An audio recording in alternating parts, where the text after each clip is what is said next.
Hey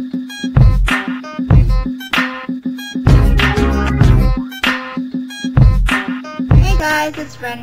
I'm back with another video. I feel like I haven't recorded one in a while because I've been out of town, so I've been playing a lot of old videos, but this one I'm taping today is February 28th, and I've been getting a lot of positive feedback from you guys. People have a lot of questions, and I apologize, I'm kind of slow with responses because I'm not used to all the questions and requests and stuff, so I thought I'd make a video because I know some people do that and to answer some of the questions they get.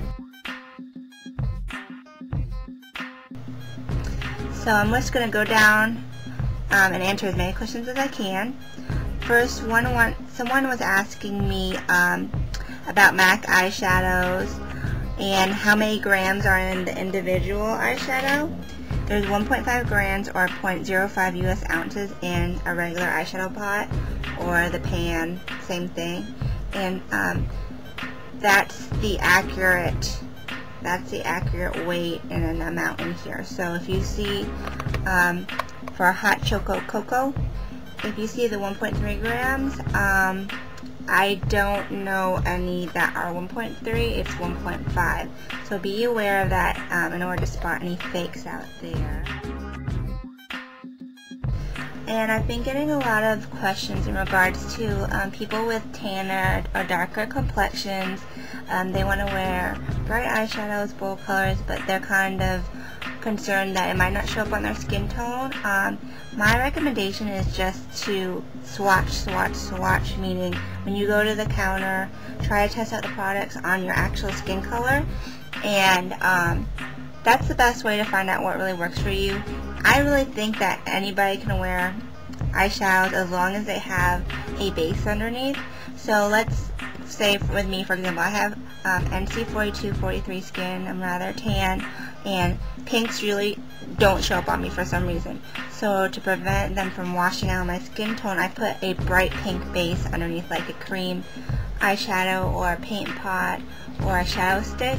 So if you're concerned about wearing bright colors and you have a darker complexion, I would recommend you trying to first swatch it and then make sure to try to put a base under it. And then really, I think you shouldn't be limited by your skin tone to pick what makeup you wear. I just really think it's fun to experiment, and don't feel like as if you're constrained by any of society's standards of color. Another question is how do you use pigments? Pigments are for multi-purpose. A lot of times people use them mainly on their eyes. You have to check on a pigment whether it's safe for the eyes, because some of them are not. Some of them are, people use them to put on top of their lips to give it a little color, because a lot of pigments are like similar tones to blushes and lipsticks, like pinks and things. Some people use pigments to add shimmer as a highlight, like some people mix them in with moisturizer. But if you want to use pigments as eyeshadow, make sure first that they are eye friendly.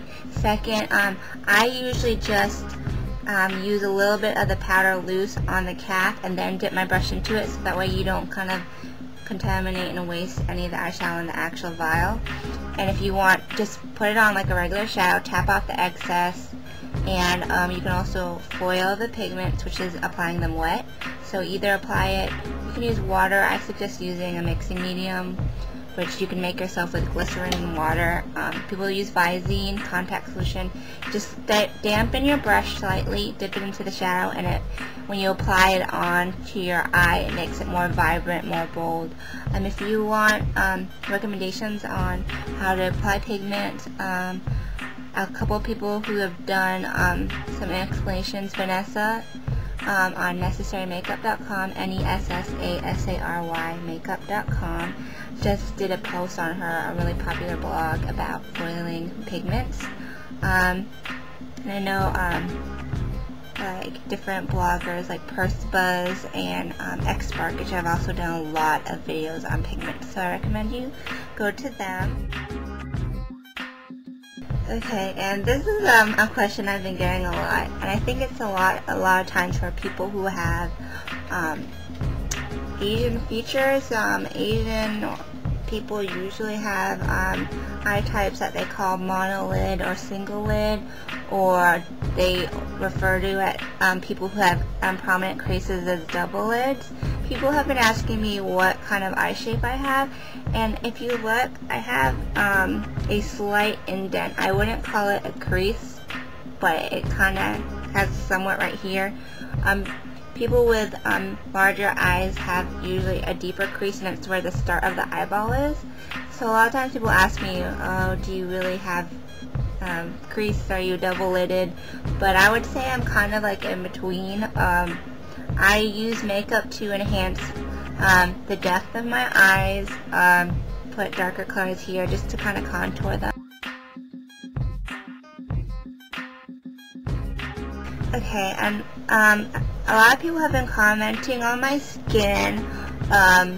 You know, how do I keep my skin clear and glowing? Honestly, I don't really do all that much. I think my skin comes off very clear on the camera.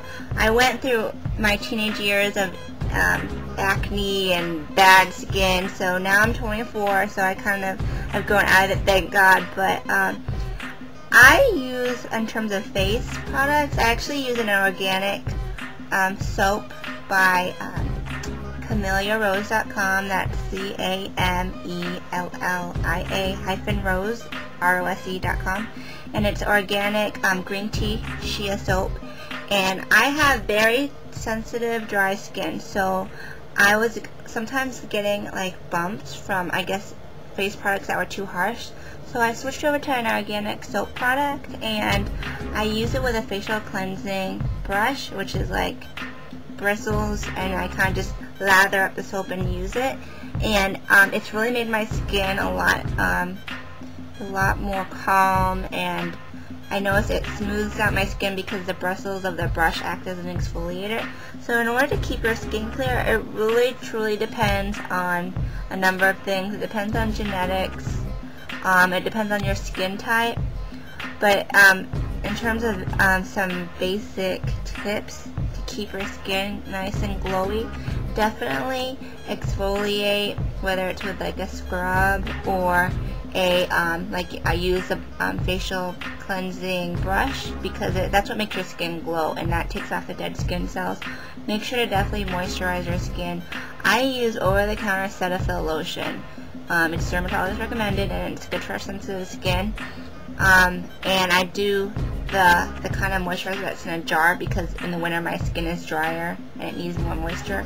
And I always recommend an eye cream. I use M.A.C Fast Response eye cream because it really makes a difference. It brightens your eyes. So in terms of keeping your skin bright and glowing, just make sure to wash it and moisturize it and exfoliate. And if you want some specifics on organic products, let me know, and I can like refer you to certain sites.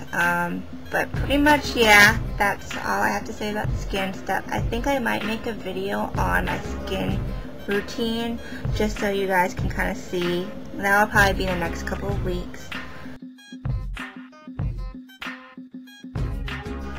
Okay, someone asked me about recommendations for nude looks for the lips. People often write in if they're similar skin tones as me, and I really like the End collection for nude looks. I use the Cream Stick Liner in Cremola. Another good lip liner that's not in that collection is Strip Down. It's a really good nude lip liner. In terms of lipsticks, some great nude colors are Fresh Brew. That's what I've used before. I've also used lipstick in, I think it's either 2N or 4N. But check out the End collection. Go to the MAC counter and just ask them what you would recommend, because nude looks vary. Some of them have more flesh tones, some of them have more pinks in them, so you kind of have to see what looks right on you, because even if you're a similar skin tone to me, like the pigment in your lips, like the natural color in your lips varies per person. Like mine is like more pinkish brown. Some people have more plum. Some people have bright pink in their lips. So make sure to look and check that out.